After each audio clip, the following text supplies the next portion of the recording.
Hey guys, welcome to the next tutorial of ethical hacking and penetration testing via Kali Linux.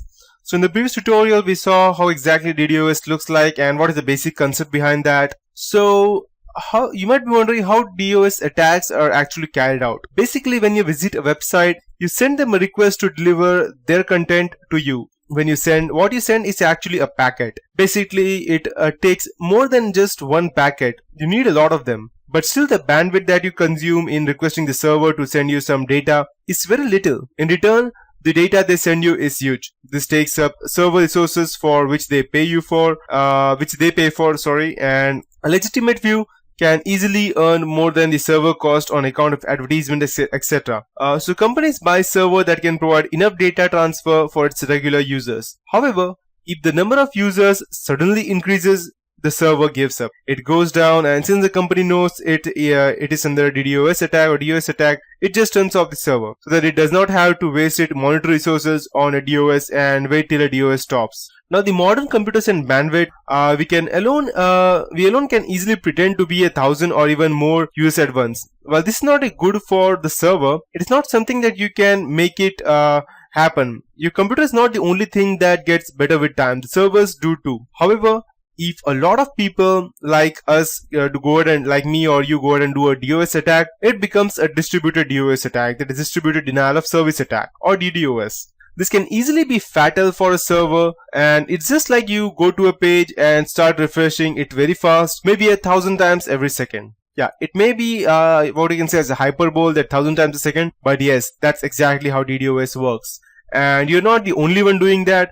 There are thousands others that are doing the same thing. That is, just think of it that 1,000 users refreshing the page 1,000 times in a second, and they're doing this for minutes and hours. Just think what will happen to the company's server. So basically, you guys are equivalent to more than 1 million users using the sites simultaneously, and that's not something the server can take. Sites like Google and Facebook have strong servers and algorithms that can easily identify a DoS and block the traffic from that IP address and the IP address itself. But it's not just that the websites that get better, and the black hat hackers too are improving day by day. This leaves a huge scope for understanding the DDoS attack and becoming an asset to one of these sites: the good, the bad, and the ugly.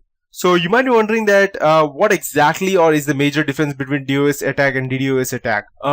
A DOS attack is denial of service attack. This means that one computer and one internet connection is used to flood a server with packets, that is either TCP or the UDP packets that use the datagram protocol. The point of such a denial of service attack is to overload the target server bandwidth and other resources. This will make the server inaccessible to others, thereby blocking the website or whatever else is hosted there. A DDoS attack, on the other hand, in most respects, it is similar to a DOS attack, but results are much different. Instead of one computer and one internet connection to the DDoS attack, utilizes many computers and many connections. The computers behind such an attack are often distributed and around the whole world and will be a part of what is known as a botnet.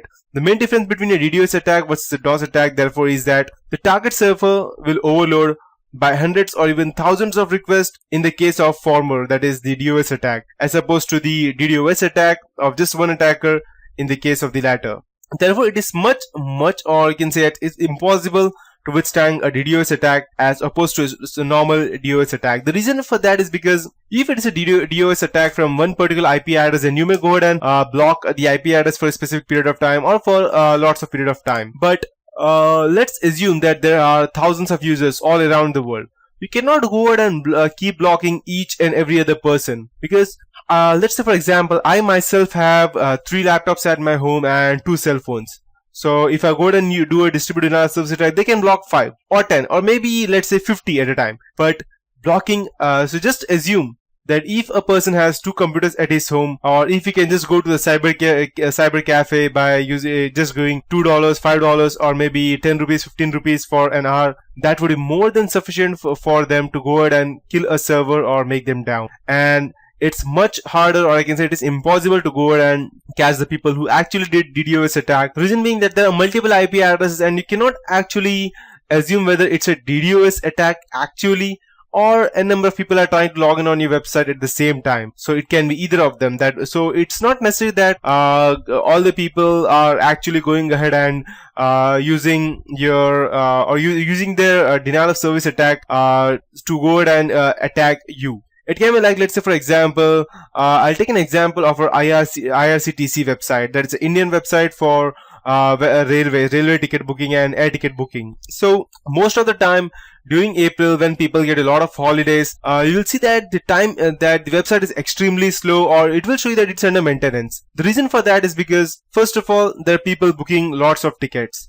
Second thing, there are people who are continuously viewing whether their tickets are booked or they are still waiting. And the third thing are that there are people in cyber cafes or other people or travelers who actually go ahead and sit on the website for no reason, just so that they could block the other traffic, and other people can go ahead and tell them. The only reason was that because these people cannot get a booking on the railway, the reason being that the site was slow. So they go to these people who are already logged in, and they give him some kind of extra fee, like around 50 rupees, 100 or 200 rupees extra, so that their tickets get booked and it does not go on waiting. So at that point of time, even the websites get down a lot of time. The reason being that multiple people are using it. So you cannot actually go ahead and distinguish between a distributed denial of service attack or just normal people using it at the same point of time. That's the reason it's most likely unable to stop and unable to detect, or sometimes it is able to detect but it cannot stop, and that's why the people have to shut down their server. So yeah, that's the whole concept behind the DDoS attack, and that is it for this tutorial. In the next tutorial, I'll be teaching you about the different levels of attack, the OSI models and stuff.